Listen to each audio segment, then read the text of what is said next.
దేవుని విలువ తెలిసిన మనిషికి, దేవుని సన్నిధి విలువ తెలిసిన మనిషికి ప్రతి దాని విలువ తెలుస్తుంది. చప్పలు కొడుతూ స్తోత్రాలు చెప్దాం.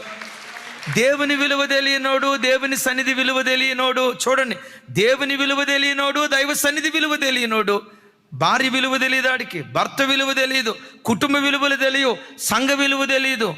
అమ్మో దైవ సేవకులు, అమ్మో ప్రతిష్ఠించబడిన వాళ్ళు, అయ్యో దైవ సేవకులు వీళ్ళు, ఆ విలువ వాడికి తెలియదు. దేవుని సన్నిధిలో గడిపే వ్యక్తికి మాత్రం పరలోకపు విలువ తెలుస్తుంది, పరిశుద్ధాత్మ విలువ తెలుస్తుంది, వాక్యం విలువ తెలుస్తుంది.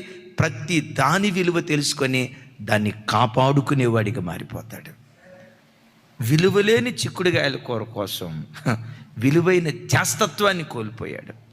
విలువలేని చిక్కుడుగాయల కూరను తృణీకరించి విలువైన జాస్తత్వాన్ని యాకోబు స్వీకరించి